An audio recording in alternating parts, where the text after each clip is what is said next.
I'm Julianne Pepitone, and I'm happy to be your moderator for this event, AI Bootcamp, a Fast Company and Inc. series in partnership with SAP. And this session about how AI is revolutionizing finance.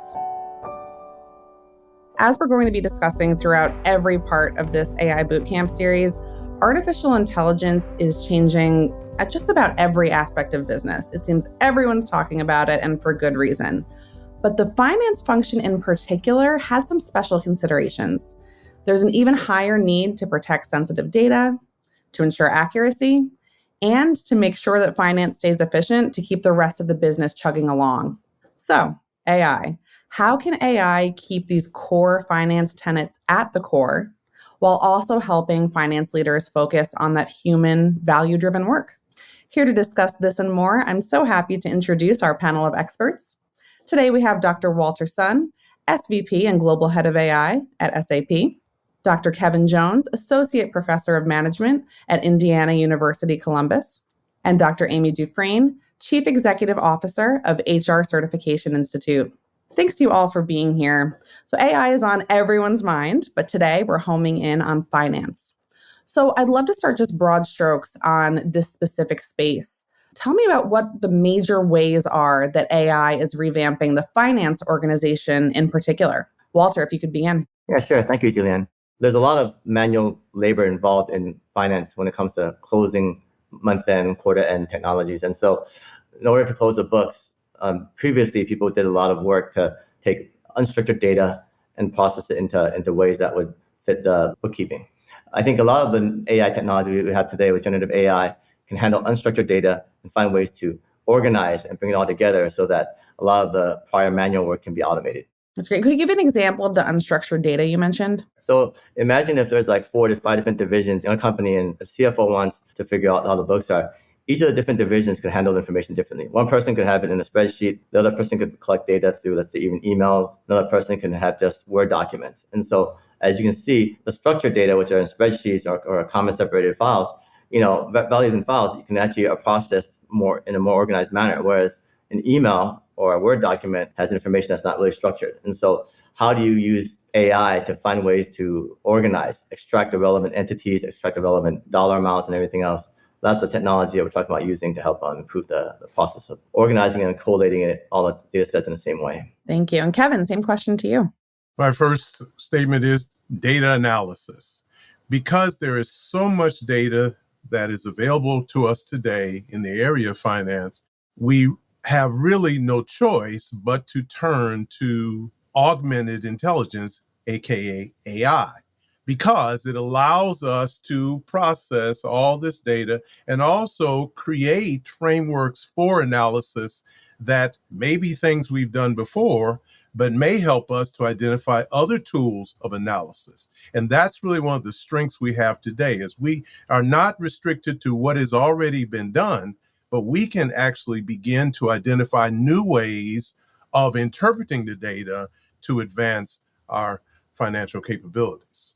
And I'm sure we'll get more into this, but could you give us a quick example of that? The way that maybe things were being done or maybe still are being done today and what AI can unlock? For example, if you're trying to figure out something as basic as return on investment, okay? Now, in the past, you had different things that you would use and to calculate that particular result. Now, because we have something like an AI tool, we can look at some things, experiment with different potentials, and then come up with, as I mentioned, perhaps a new way of looking at something like return on investment. So we're not restricted to the models that we have always used. We can identify potentially new models, which can potentially be those that give us competitive advantage. And Amy, I'd love to bring you in from the HR perspective, slightly different point of view here. For you, how is AI helping find finance talent who are fluent in AI or potentially upskill the existing talent to hopefully get them there? Right. So when I think about AI and how it's really transforming the finance function, I'm thinking about how they can work wiser and faster and be very safe with some of the things that they're doing to produce the outcomes of what's coming out. So when I think about the HR implications of this, Where I come from is, how do you have someone in the finance be able to operate in their zone of genius? And if they're doing these repetitive tasks over and over again, you're not really getting the most out of your finance team. And so you really want to give them the tools and capabilities to do those repetitive sorts of things so that they can operate, do the analytics, take those things that are more important to the business and really make a difference by integrating those things together. So upskilling is all where it's at right now. How are we transforming? I think we're seeing organizations that are asking for people that have AI in their background. Here's the newsflash. There aren't many people that have this in their background right now because we're all learning as we're going right now. So it's really important to be able to give people that safe space to play with the tools of AI and to experiment. And that's where they're going to get better in everything that they do, including finance.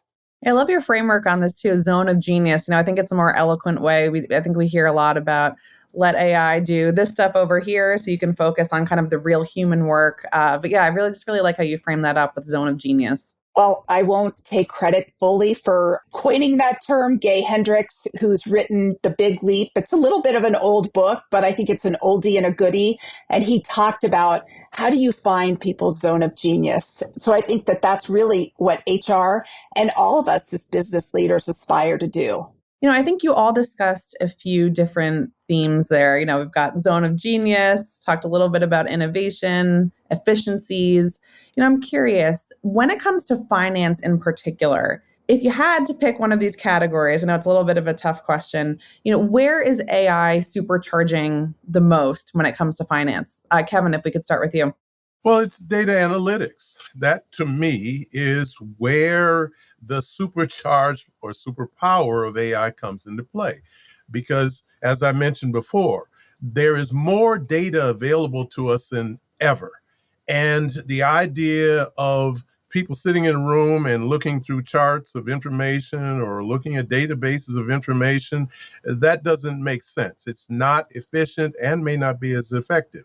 So our ability to capture as much of the data according to the parameters that we need and use the agent, the co-pilot, but mostly again, the augmentation of our ability to analyze. That is, again, where we're going. And the other challenge for us is to keep growing with AI as it continues to evolve and becomes a greater part of what we do.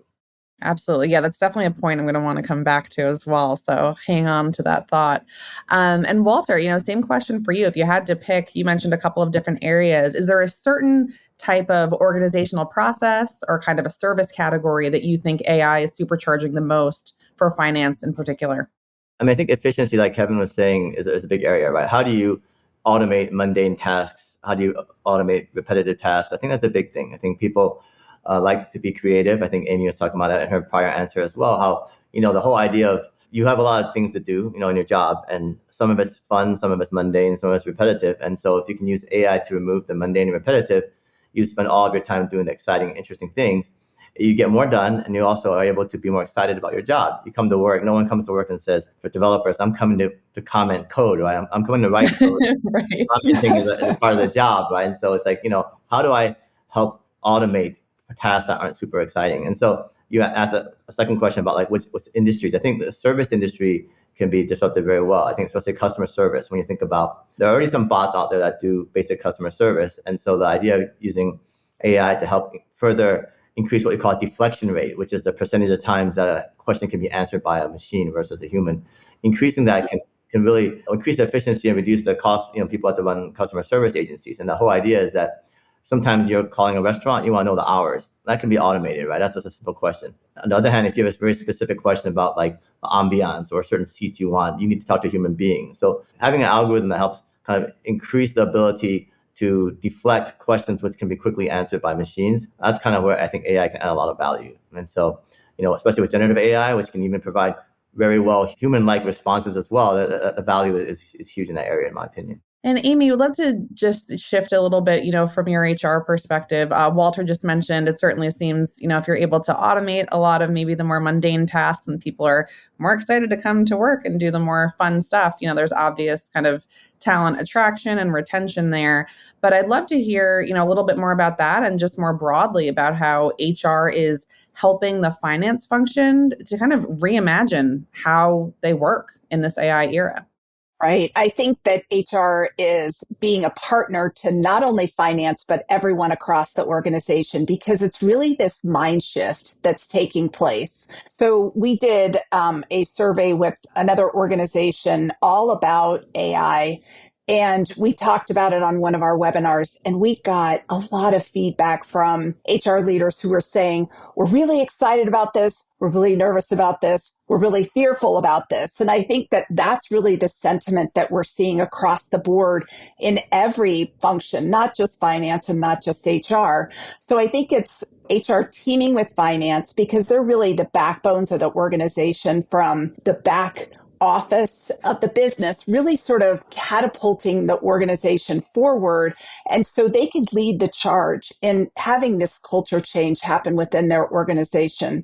So it's establishing governance structures so that people know what's safe. They're giving tools for people to experiment. We do this at HRCI. We're allowing people to play in these playgrounds that are very safe and protected, but experiment, see what's open and out there. And I think that it's the mindset that HR and finance need to team up with to sort of lead the organization around this whole transformation of being creative and experimenting and reducing the fear and talking about it. So I think conversations like this are exactly what need to be happening in organizations.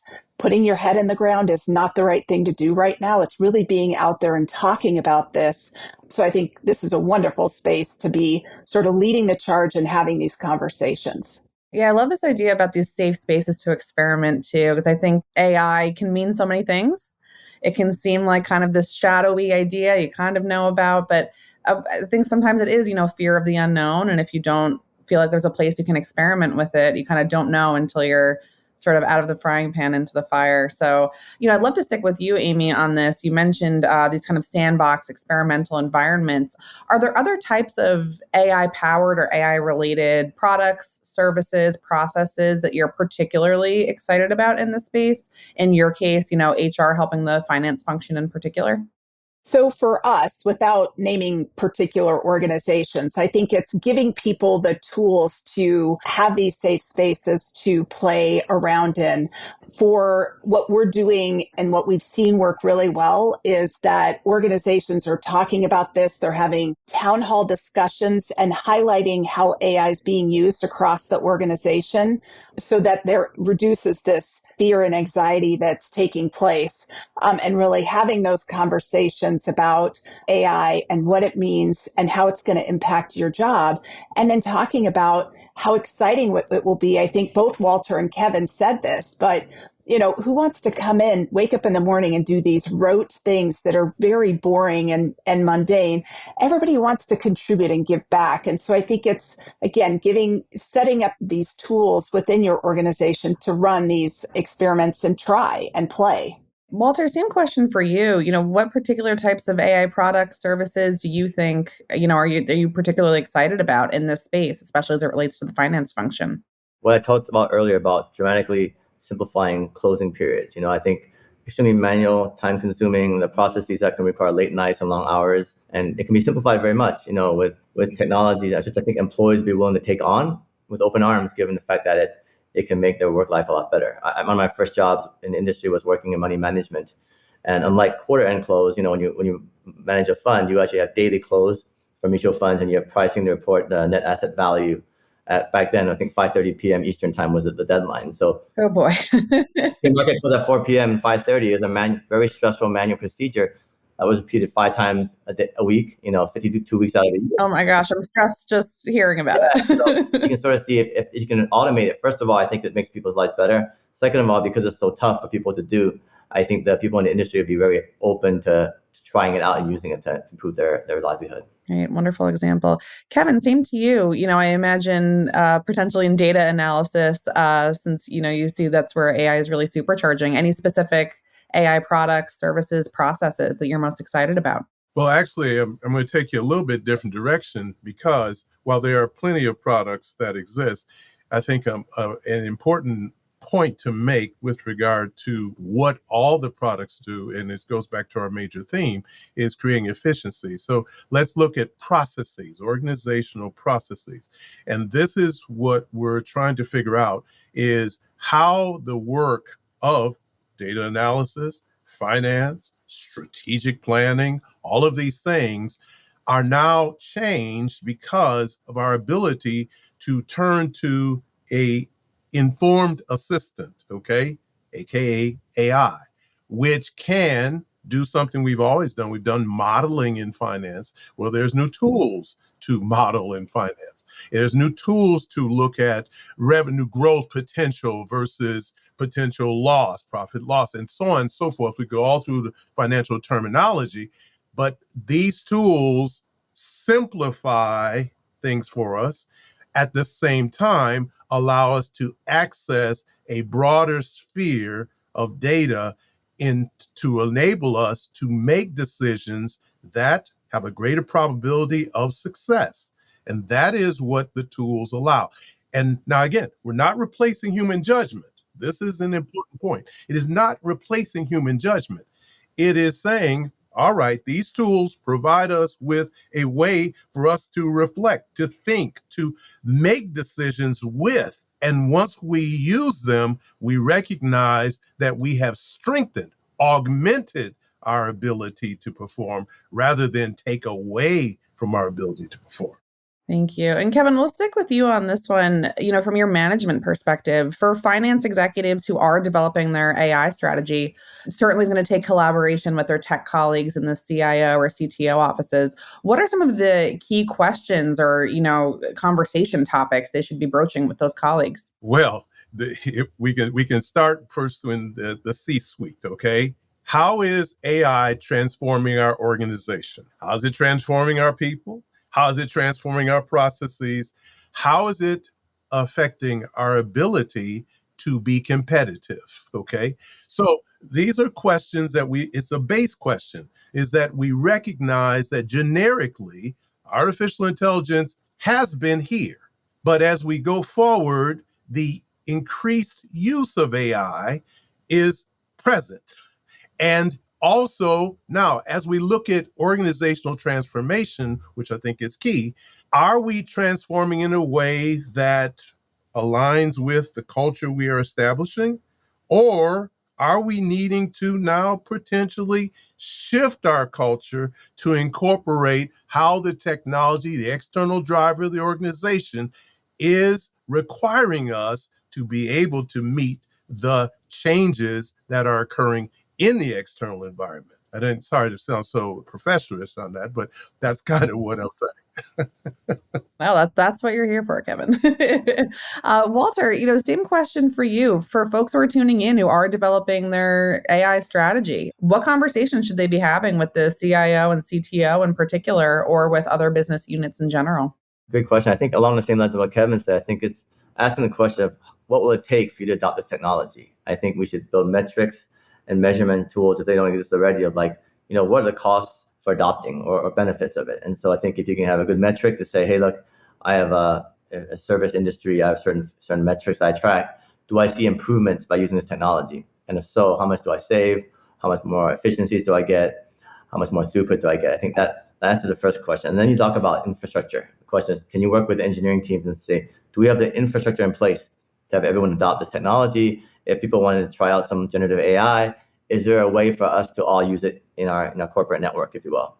And on top of that, finally, I guess it's just looking at the opportunities, saying, look, there's new technology all the time. And I think Amy was talking about experimenting, trying things out. I think that having an opportunity to say, hey, we can even beta test this in one division. Let's say we have 4 different finance groups. One group could try it out, see if it works. And if it works out well, then we can roll it out to everybody. So I think that the whole idea of what's going to take to adopt technology, and can we have a rollout strategy to bring it through the whole company? And Amy, from the people perspective, at the end of the day, this is about people coming together, having these conversations, asking the right questions for finance and kind of the CTO office in particular. What should folks keep in mind? Right. So a couple things I think that they should keep in mind. First is you want to dream big around this, but start small. You take the most time consuming process, you look at that and chunk it down. Use AI to help with those small wins at the beginning. Don't start huge. The second thing that I think you need to talk about and make the decision internally is as you're evolving your technology, are you going to evolve existing technology that you have? Are you going to license that or are you going to build it? Those are the questions that you need to have organizationally onto how you're going to evolve your tech stack from a financial perspective and what does that look like? I think you want to make sure that whatever the third point is to be safe and make sure that everything that you're doing is private because this information can get out there. Everybody has started to hear some of these horror stories. So that experimentation needs to be done in an environment where things are safe and private.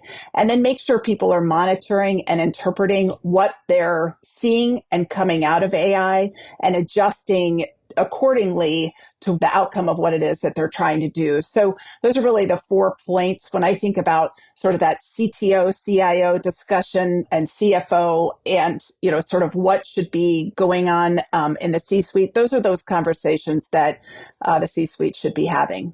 Thank you. And finally, briefly, I would love for you all to look ahead a little bit. I know, again, it's a bit of an unfair question since AI is changing so rapidly. Where we were a year ago, 3 years ago is very different. But, in the somewhat near term, as far out as you're comfortable, looking ahead, how do you see either AI finance solutions evolving or how do you see the finance function evolving over the next few years in this AI era? Walter, we'll begin with you. Yeah, I think there's a lot more process efficiencies. So in the old days, you get a bunch of papers by hand. You can digitize that quickly with OCR, right? And once you have the technology digitized, you have, as I mentioned earlier, talking about aggregating unstructured data into structured data, have it all putting into a format that's easy to consume.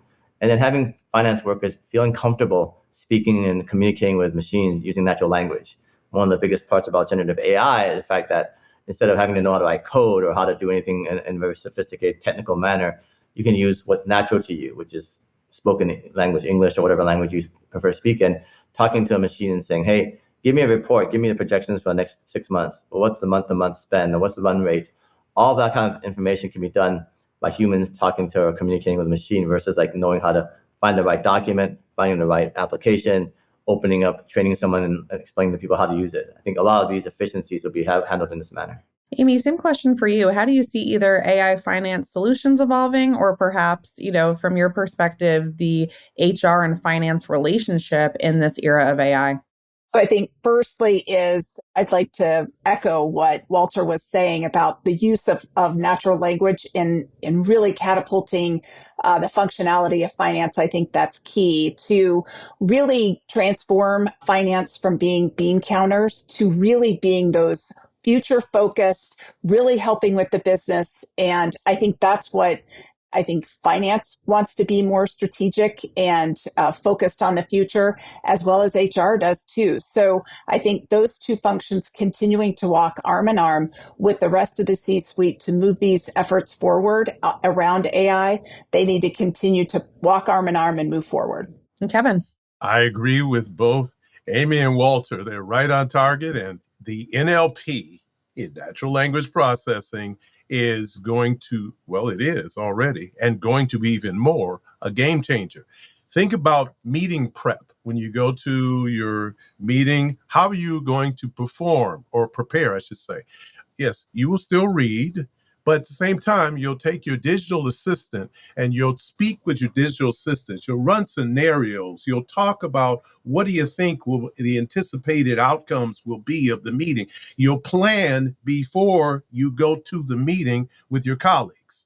Then in the meeting, not only will you be speaking with each other, but when things come up, you'll refer to the AI and talk to the AI and then talk back with the AI and then talk with each other. And then you will make decisions. In other words, AI will be in the room with you. Now, we're not going to talk about robotics.